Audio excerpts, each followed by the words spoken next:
queridos amigos, de nuevo con ustedes en este nuestro programa Personas y Testimonios.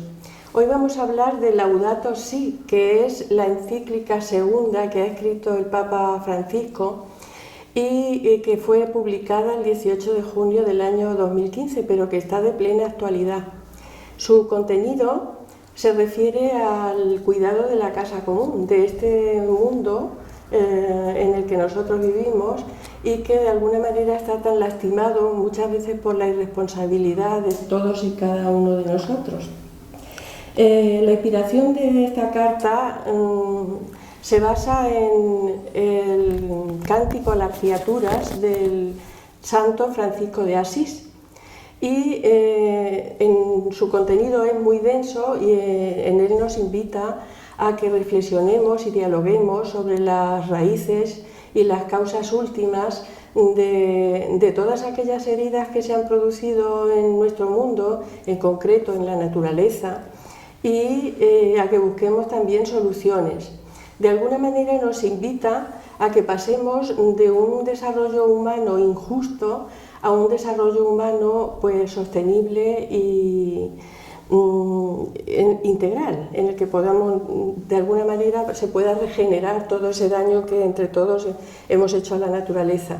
Como digo, es un contenido denso y rico y nosotros no pretendemos en nuestro programa hacer un análisis exhaustivo de todo lo que dice esta carta, pero sí queremos hacer lo posible por sensibilizar sobre este tema y que nos sirva un poquito de reflexión a nivel personal y comunitario.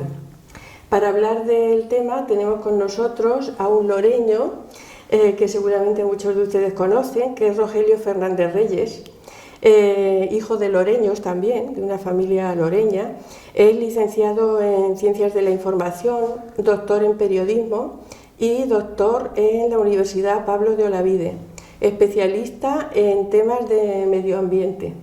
Muy buenas tardes, Rogelio. Muy buenas, Pepita. Gracias ante todo por haber accedido a nuestra invitación. Sí, la verdad que es un placer. Hablar del Papa y de Laudato Si desde mis limitaciones es un auténtico placer.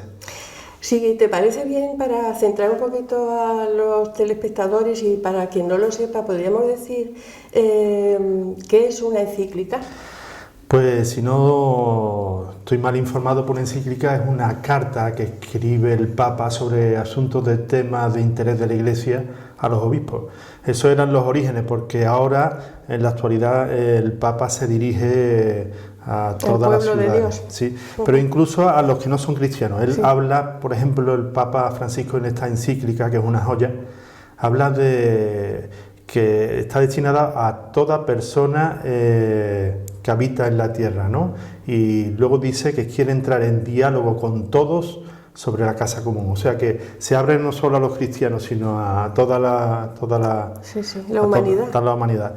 Y es una sensibilidad que tiene a lo largo de la encíclica. De hecho, al final de la encíclica tiene dos oraciones, que una es específica, oración cristiana, y otra es como más universal, oración por nuestra tierra, siendo cristiana, ¿no? Pero que tiene ese punto de llegar más allá de los cristianos, lo cual me parece que es un acierto, porque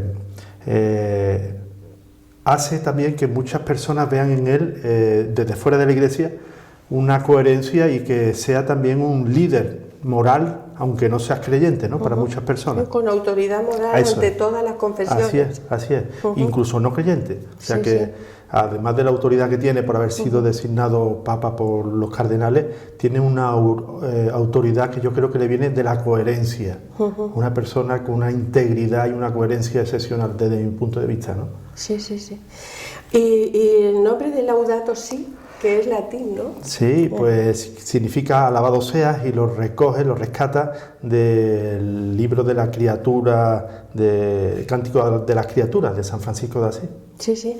Eso te iba a preguntar, porque él en la introducción, una amplísima introducción que tiene de la encíclica, dice que está inspirado en el Cántico de las Criaturas de San Francisco de Asís. ¿Tú podrías hablarnos brevemente del testimonio de Francisco de Asís respecto de la naturaleza? Pues San Francisco de Asís fue un referente también excepcional, en el sentido de que estuvo muy interesado tanto por la tierra como por los pobres. Él desde la simplicidad llegó a vivir la armonía con Dios, con la naturaleza, con los pobres, consigo mismo. Fue testigo de que es posible vivir la paz interior con el compromiso con la sociedad. Y luego fue un místico. Llegó muy lejos en sentirse hermanado con el resto de la creación, porque él tenía la experiencia, que no solo el pensamiento, el raciocinio, sino la experiencia de que formábamos todos parte de algo común, ¿no? Entonces, por eso había llegado tan lejos. Relaciona digamos, su interés por la naturaleza y la justicia con los pobres y la paz. Así es, así es. De hecho, utiliza unos términos, el grito de la tierra, el grito de los pobres, que vienen a estar hilvanados, ¿no? Y esas palabras proceden de un libro que él cita, de Leonardo Boff, Grito de la tierra, grito de los pobres, un libro que escribió hace unas décadas, ¿no? Entonces, es un referente en el tema ambiental, sin duda, ¿no? Bueno, el Santo Padre también nos menciona en su rica introducción a una serie de personalidades que también se han pronunciado sobre este tema de la ecología, de la naturaleza. Entre estas personalidades menciona a su antecesor Benedicto XVI y hace una cita de él que dice: nos propuso, Benedicto XVI, reconocer que el ambiente natural y social está lleno de heridas producidas por nuestro comportamiento irresponsable. Y luego, a lo largo de todo el capítulo primero, pues lo que hace es extender una mirada extensa a lo que pasa en la casa común y de alguna manera va definiendo las heridas que él cree que se han ido produciendo en nuestro ambiente, ¿no? ¿Tú podrías hablarnos de estas heridas desde...? Claro, él habla de la cultura del descarte, que en el tema del medio ambiente está muy presente, ¿no? Cómo vamos dejando los desechos muchas veces tecnológicos a los países más pobres, o los desechos más contaminantes, pues los vamos dejando antes en el mar, los residuos radioactivos, lo que era una barbaridad, y luego se llevan a países la cultura del descarte que hablan, ¿no? Como los que son más vulnerables tienen encima siempre las de perder. Y hay un ejemplo muy claro en el tema del cambio climático, que es el tema más importante ambiental que existe, y en el que pues hay una realidad muy dolorosa, en el sentido de que África es el emite un 4% del CO2 que origina el cambio climático. Sin embargo, el 72% de los países que están más perjudicados por el cambio climático son africanos, ¿no? Eso afecta a que en parte de las migraciones sea por este motivo. Es verdad que las migraciones son multicausales, por muchas causas, pero es verdad que el cambio climático cada vez va... Influye mucho. Sí, influye. Y de esta manera se ve muy claro cómo ellos, que son de los que menos emiten, de los que menos responsabilidad tienen en este desaguisado, son los que más lo sufren, ¿no? Sí. Habla de la pérdida de la biodiversidad. ¿Cómo explicarías tú eso? Para que nuestros telespectadores lo entiendan. Sí, él habla de que el impacto humano muchas veces se deja llevar por el tema de las finanzas y del consumismo, ¿no? Y eso está haciendo que llevemos una dinámica de pérdida de biodiversidad. Estamos en un periodo de extinción masiva de especies, ¿no? Lo cual el Papa dice textualmente que no hay derecho. Él dice: cada año desaparecen miles de especies que ya no podremos conocer ni nuestros hijos podrán ver, perdidas para siempre. No tenemos derecho, dice. Él habla de que todas las criaturas están conectadas, cada una debe ser valorada con afecto y admiración, y todos los seres nos necesitamos unos a otros, ¿no? Habla también de la degradación del ambiente humano y social. Sí. No ya del medio ambiente como un escenario natural, sino incluso de la degradación social, o sea, del ser humano como tal. Sí, yo creo que una de las riquezas que tiene esta encíclica es que continuamente está uniendo el tema de la degradación ambiental con el tema de la pobreza. Entonces, yo me parece que una de las cosas más ricas que tiene es que habla continuamente de que todo está relacionado. Él habla de que, primero, la creación es una trama de vida, dice, ¿no? Luego dice, el ser humano forma parte de esa trama. Eso quiere decir que estamos todos interrelacionados. Sí. Y luego habla de que en esa trama no se puede separar lo ambiental de lo social. Y ahí es donde mete... Pero también dice que no se puede separar el impacto de la degradación ambiental de lo institucional. Al final todo está relacionado. Es una gran aportación, ¿no?, que hace. De manera que lo que le hacemos a la Tierra nos lo hacemos a nosotros mismos. Es una gran crisis lo que estamos viviendo en todos los sentidos, pero una crisis que es difícil de valorar si no profundizas en las raíces de eso, ¿no? ¿A ti qué te parece? ¿Cuáles son las causas profundas de esa crisis? ¿O cómo lo ves tú? ¿Cuál es el principal reto medioambiental que tenemos, por ejemplo? Bueno, en cuanto a la crisis, el Sí. Papa habla continuamente del paradigma tecnocrático. Él dice que la ciencia y la tecnología nos han ayudado a avanzar en muchos aspectos de la vida, y es verdad, en medicina, ¿no? Cuántas cosas se pueden hacer hoy gracias a los avances que se han hecho, o cómo se ha avanzado en temas como los derechos de la mujer, el tema de la ciencia, de la tecnología, o sea, los avances él los reconoce, pero dice que no ha habido un compás en la responsabilidad del ser humano, de manera que la tecnología y este paradigma tecnocrático va más rápido de lo que el ser humano está preparado para gestionarlo, ¿no? Entonces lo que propone es una reflexión y critica el utilitarismo y también el individualismo. El utilitarismo viene a ser que lo que prevalece en la sociedad es lo que es útil, lo que es eficaz. Entonces lo que no es eficaz y no es útil, pues lo desplazamos. Y luego el individualismo, lo que es el proceso de individuación, es muy interesante, ¿no? Que cada persona llegue a ser pues él mismo, ella misma, ¿no? A partir de los dones que tiene, cada uno tenemos nuestro color. Pero si lo derivamos en individualismo, lo que hacemos es que todo está conmigo como epicentro, mi ego. Entonces, claro, el Papa lo que propone es sugerir el bien común por encima del ¿Tú crees individualismo. que porque el individualismo se potencia también muchas veces por las nuevas tecnologías? Tendemos muchas veces a aislarnos de los demás. Sí. No sé, por poner un ejemplo de lo más vulgar y de lo más corriente, yo observo a la gente joven y a los mayores también algunos. Por ejemplo, vamos de viaje en el tren y todo el mundo va con sus móviles y nadie habla ni mira al otro, simplemente van con sus móviles. Sí. Estamos haciendo un valor absoluto de los medios tecnológicos. Me parece a mí. Sí, bueno, tiene su parte sobre todo buena. en esta era digital, en que lo digital se impone. Es verdad. Tiene su parte buena y su parte mala, ¿no? Yo trabajo ahora con jóvenes y son lo que se denominan nativos digitales, que han nacido ya con las tecnologías. Y ha sido curioso porque he hecho allí en la Puebla de los Infantes una encuesta a los jóvenes, la misma que hice a los jóvenes hace 10 años, preguntándoles por la droga, el alcohol, sus valores, el ocio, la familia, en fin. Y es curioso porque hace 10 años no existía el móvil para ellos, sí existía, pero ellos no lo usaban, ¿no? Y hoy, en el tiempo libre, a qué le dedican más tiempo es el móvil, ¿no?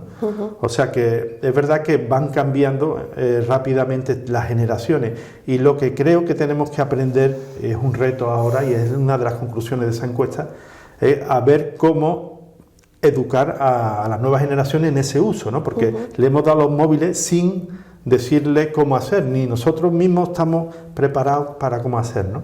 Entonces, bueno, eso, el mal uso, pues se puede hilvanar con ese individualismo, con ese consumismo que hablábamos. ¿Tú crees que el ser humano está preparado para superar, regenerarse en el tema del individualismo? Sí, sí, yo creo que tenemos unas capacidades que no somos conscientes, ¿no? Hay psicólogos que dicen que tan solo aprovechamos el 15% de nuestra potencial, o sea, que tenemos una capacidad de mejorar, no es infinita, pero sí grandísima. Y luego una capacidad de creatividad que es un aliciente ante estos retos, ¿no? O sea, la capacidad que tenemos de decir, bueno, hemos superado muchos retos anteriores. De hecho, aunque tengamos este gran problema, pero es verdad que se han superado en estos 200 últimos años muchos retos, ¿no? Como el analfabetismo, que ha bajado mucho, la pobreza, que ha bajado también, aunque nada más que muera uno de hambre, todavía hay que seguir trabajando, ¿no? O pase hambre, y todavía son 800 millones, que es una barbaridad. Pero lo que quiero decir, en vacunación, en países en democracia, hemos avanzado en muchas facetas. Sí, sí. Y eso habla de la creatividad, de la capacidad que tenemos el ser humano de, ante los retos, ponernos y superarlos, ¿no? Entonces yo creo que sí. Y en el plano medioambiental, ¿tú cuál crees que es el principal reto que tenemos? Pues el cambio climático, sin duda alguna. Es el tema que desde el ámbito político está mayormente reconocido. De hecho, se firmó un acuerdo de París en el que los países se comprometían a disminuir las emisiones de CO2. Y bueno, pues en la revista Time salió Antonio Guterres, que es el secretario de la ONU, con los pies inundados, ¿no? Hablando del cambio climático. Elena Espinosa, que es la secretaria del panel intergubernamental de cambio climático, continuamente está diciendo que no se están comprometiendo los países a lo que deben. O sea, ¿qué es el tema? En la parte económica, pues el foro de Davos, que se celebra cada año, pues hace un gráfico de riesgo más costoso en una línea vertical y más probable en una línea horizontal, ¿no? Y cuando ves los más costosos y más probables, son tres en color verde, que uno tiene que ver con los eventos extremos, otro con los fallos en la mitigación y adaptación del cambio climático, y otro con los desastres naturales. O sea que los científicos, los políticos y los economistas lo tienen claro, y ya los científicos no lo pueden tener más claro. O sea que el 97% de los científicos están de acuerdo del cambio climático y que hace falta un cambio de giro copernicano para no seguir las tendencias que nos llevan a unos escenarios que son complicados, ¿no? Cuando hablo de escenarios, sí. Por ejemplo, en nuestra tierra salían unos escenarios locales de Andalucía en octubre de 2018, en el que nos decía que Andalucía se convertiría en un clima subtropical o desértico, ¿no? De aquí a final del siglo. Y luego ha salido un informe de la EMA, de la Agencia de Medio Ambiente Europea, en el que igualmente alerta de que al final del siglo, si seguimos con estas tendencias, hay varias provincias, de ellas, entre ellas está Sevilla, está Badajoz, Huelva, Cádiz, Córdoba, que perderíamos el 80% de la productividad. O sea que eso es una barbaridad. No somos conscientes ahora mismo de a nivel individual yo creo que no, pero y a nivel, por ejemplo, de gobiernos, de estados, ¿hay ese nivel de conciencia? Sí, hay conciencia. Lo que pasa es que luego las medidas que toman no son proporcionales a esa necesidad que hay de cambio de modelo, ¿no? El Papa critica el modelo de producción y consumo. No podemos seguir de esta manera. Él habla de que no podemos pensar que la Tierra es infinita, de que no hay límites. Sí, hay límites. Entonces nos tenemos que amordar. Claro, hay muchos intereses creados en las grandes empresas que no quieren soltar el petróleo porque son sus ganancias. Entonces, bueno, eso es un reto, porque muchas veces la política está movida con hilos económicos. Claro. Entonces, el Papa habla muy claro que la política no puede estar al servicio de la economía. Sí, porque de hecho en los capítulos 4 y 5 de la encíclica se refiere mucho al diálogo. La necesidad del diálogo, pero no solo a unos niveles elementales, sino de la política internacional, de la nacional, de la local, ¿no? También diálogo entre economía y política para tratar este tema. Sí. Eso sería fundamental, ¿no? Sí, él habla de que hay que avanzar en los distintos niveles, desde el ámbito internacional al nacional y al local, ¿no? El tema del reto del cambio climático no es solo un tema personal. Primero, los que más capacidad tienen de cambio son los gobernantes, porque a través de una ley son capaces de movilizar lo que no pueden las sociedades por sí solas. Por ejemplo, el tabaco.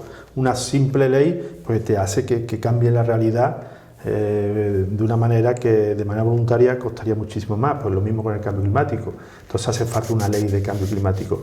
Pero es verdad que como ciudadanos también podemos hacer mucho, o sea, no sería un engaño dejarlo todo a que sean los gobiernos los que cambien, nosotros podemos empezar desde abajo también, ¿no? Sí.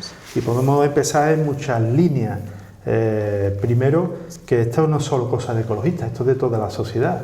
No podemos dejar que esto lo hagan solo las personas más sensibles con el tema, ¿no? Sino que toda la ciudadanía tiene que requerirle a sus gobernantes que le den prioridad a este tema, porque si no se nos va a venir encima, sobre todo a las nuevas generaciones, ¿no?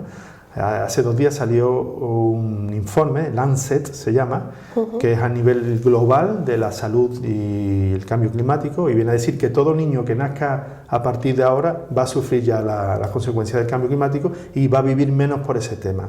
O sea que es un tema grave, que es verdad que al ser novedoso requiere de tiempo de que cada escala local, personal, vaya cambiando, pero es verdad que no lo podemos dejar, ¿no? ¿Tú te crees que hay obstáculos que frenen todo esto? Sí, lo hay. Quiero decir, el interés de mejorarlo y de salir de la crisis. Sí, claro. Lo que te comentaba antes de obstáculos económicos, de grandes empresas que no están dispuestos a perder sus activos o sus grandes ganancias porque no les interesa, y ellos se mueven por ese principio, ¿no? Hasta a nivel individual, que también tenemos unos hábitos de consumo, que también el Papa lo que propone es una conversión ecológica. O sea que no podemos estar viviendo como si no ocurriera nada, ¿no? Porque ahora mismo tenemos aquí en España dificultades, pero es verdad que hemos avanzado en muchos aspectos. Si tú miras atrás, miras a África, miras la India son 1.300 millones de habitantes. Todos ellos quieren un coche como lo que vemos aquí, y una lavadora, y una secadora, y el planeta no es capaz de aguantar eso. O sea, entonces es bueno que tengamos conciencia de lo que tenemos, de apostar por la eficiencia, y también en algunas cosas nos tendríamos que cortar, ¿no? Los especialistas, ¿qué proponen? Pues por el tema del hogar, pues proponen pues no tener las cosas encendidas si no se utilizan, no tener el aire acondicionado o la calefacción si no hace falta. En el tema de la alimentación, sobre todo consumir productos ecológicos, porque cuando no son ecológicos sale más barato, pero tiene un coste medioambiental que no tiene el ecológico. Entonces, bueno, productos de proximidad, comer un poco menos carne, en el tema de los viajes, hacer posible utilizar los transportes públicos, que es lo que emiten, tratar de evitar el avión, que emite 12 veces más, por ejemplo, que el mismo trayecto en un autobús, y sobre todo andar, ¿no? Es lo más sano. Poner placas solares, ahora se ha liberado el tema de la fotovoltaica, pues bueno, pues otra oportunidad. En fin, podemos dar muchos pasitos en esa dirección. Sí, el Papa Francisco dedica un apartado de uno de sus capítulos a hablar de ecología y vida cotidiana, que es lo que tú estás diciendo. Eso es, prácticamente. Eso es. Así es. Y luego, bueno, pues también apoyar los grupos que existen de cuidado ambiental es importante. Él dice que también es importante la educación ambiental, y apoyar también, hay una web, Movimiento Católico por el Clima, que también apoya las movilizaciones, y de hecho el Papa el 1 de septiembre, que es el Día Mundial de la Oración por la Tierra, escribió también un escrito en el que decía que había que apoyar a las nuevas generaciones que están solicitando pues que los adultos nos comprometamos más, ¿no? Que todo este movimiento, a partir de Greta Thunberg, de Fridays for Future, que ha movilizado a millones de personas a lo largo del mundo, ¿no? Pues apoyar también esas iniciativas de los jóvenes es otro pequeño paso que se puede hacer, ¿no? La sobriedad se impone en este tipo de, digamos, de regeneración de nuestros propios hábitos y del planeta, ¿eh? Así es, y él lo propone, lo que pasa es que va directamente chocando con el consumismo que desde los medios nos están bombardeando. Es que también lo que ocurre quizás es que el ser humano está muy insatisfecho y busca la satisfacción en el consumo indiscriminado. Así es. Y hay una frase dentro de la encíclica que dice que se puede necesitar poco para vivir, que se encuentra satisfacción en los encuentros fraternos, en el servicio, en el despliegue de los carismas, en la música, en el arte, en el contacto con la naturaleza. Así es. Es un programa esperanzador y también ilusionante. Claro. Sí, porque es que los medios de comunicación nos derivan a que si estás mal vayas a comprar, ¿no? Sí. Sin embargo, fíjate todo ese abanico de posibilidades que hay para satisfacer las necesidades legítimas, ¿no? Es verdad que hay algunas veces que tenemos necesidades más exageradas que tratamos de saciar con ese consumismo y que nunca se agotan, o sea que si tienes más dinero más te gastas y más, sí, y pero nunca estás satisfecho. Eso, y no tiene por qué ser más feliz. Tú miras en los índices de felicidad de los países y no son los países más ricos los que son más felices. Llega un momento en el que se tiene un mínimo de educación primaria, de salud, del trabajo, que a partir de ahí no hay un coeficiente mucho más alto porque tenga mucho más dinero que no, ¿no? Sí. Entonces, claro, el proponer la sobriedad en una sociedad de consumo, pues parece que es no una casa, utopía, ¿no? claro. Sin embargo, bueno, pues es hacia donde podemos optar, ¿no? De manera voluntaria. Si no lo hacemos de manera voluntaria, va a ser más difícil dentro de unas décadas. Vivir sobriamente no quiere decir que vivas sin lo que necesitas, sino no excediéndote en gastos y en consumo que no te conduce a ninguna parte. Así es. Pues hay también en el capítulo 6 de la encíclica se refiere a la educación y espiritualidad ecológica. Sí. Es interesante cómo podría hacerse esta educación y vivir esta espiritualidad en nuestro ambiente. La verdad que el medio ambiente ha sido durante mucho tiempo relegado a un lugar secundario, ¿no? Pero esto lo que está es poniéndolo en primer lugar, no solo el medio ambiente, porque es que el cambio climático es también sociedad, es salud, es economía, o sea, no es solo medioambiental. Pero es verdad que no había una educación lo suficientemente proporcional a la necesidad que había. La semana pasada hubo una buena noticia, es que Italia ha incorporado en el sistema educativo la crisis climática. Va a ser una asignatura obligatoria, que no es raro que próximamente la tengamos aquí en la educación. Pero es que también desde las iglesias pues se puede avanzar mucho en ese tema, porque es verdad que el tema medioambiental está un poco dejado de lado y ahora, bueno, pues se erige como, no solo como un reto, sino como una oportunidad de poder vivir más la comunión con todo el mundo natural, ¿no? Que puede ser una fuente de alimento interior y del que el Papa al final de la encíclica dice una frase muy bonita que es caminemos cantando. O sea, que la dificultad no nos prive de la alegría. De la esperanza, sí. De la alegría. Así en es, ese aspecto también es un referente San Francisco de Asís, porque él todo lo que hacía en torno a la naturaleza y en esa relación que hemos dicho que hacía de la naturaleza con los pobres y con la paz, se refiere a la alegría también. Sí. Y este Papa lo menciona mucho, el tema de la alegría. Sí, y lo vive. Hay una frase muy bonita que a mí de manera especial me gusta, que él dice, el mundo, aquí en la encíclica, el mundo es algo más que un problema a resolver, es un misterio gozoso que contemplamos con jubilosa esperanza, ¿no? Me parece que es la riqueza de la encíclica, que no solo te pone el problema, sino también te pone las posibilidades de enriquecerte, un ¿no? horizonte esperanzador. Sí, realmente muy interesante. Sí, es una joya. Esto daría para hablar de ello un montón de programas. Yo el libro que más subrayado, lo he leído unas cuantas de veces. Sí, yo también lo tengo subrayado porque la verdad es que me ha encantado. Sí. Lo que sí es verdad que me tengo que acusar de haberlo leído tarde, porque yo en el 2015 no lo leí. Bueno, yo creo que sí, pero pues una cuestión profética, en cierta manera, no profética en el sentido de que no haya hablado nadie, porque ya habían hablado, ¿no? Pero en la Iglesia, de haber hablado muy poco, ya veréis, dio algún puntito, Juan Pablo II también recoge la encíclica que dio una pincelada, pero que él la haya dedicado al tema del cuidado de la tierra 4 años antes de ahora, que es cuando hay una mayor efervescencia social o mayor conciencia, o sea, se ha adelantado mucho en el tiempo.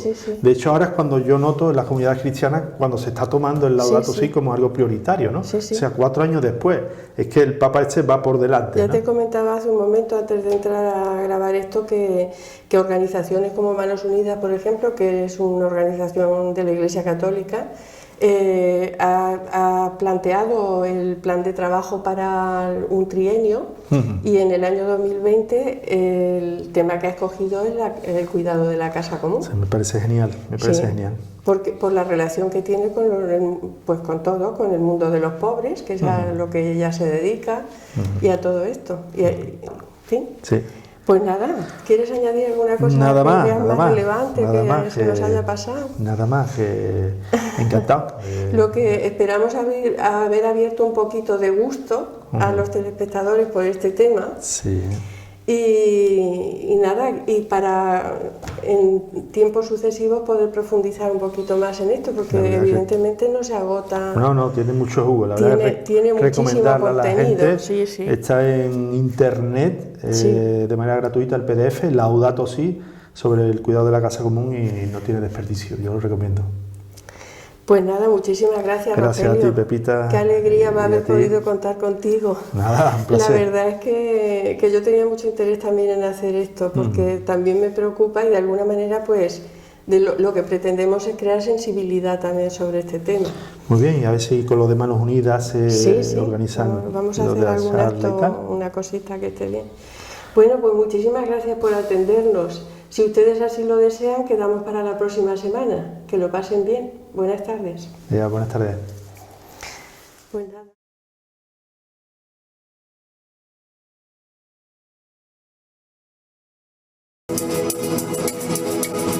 Laudato si, Signore mio. Laudato si, Signore mio. Laudato si, Signore mio. Laudato si, Signore mio. L'amore sorge cada día. Laudato alienta cada vita. Laudato si, Signore mio.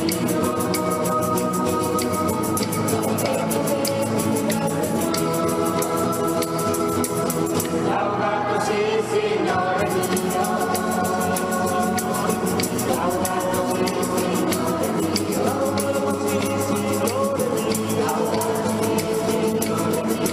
si,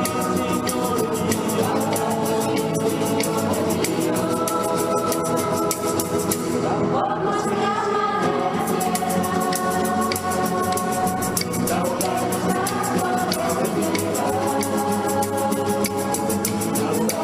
Signore mio.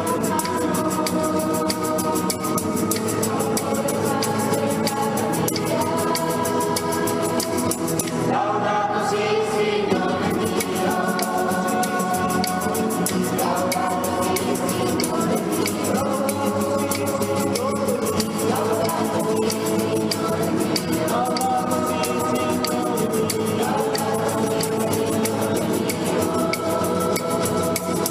Laudato si, Signore mio.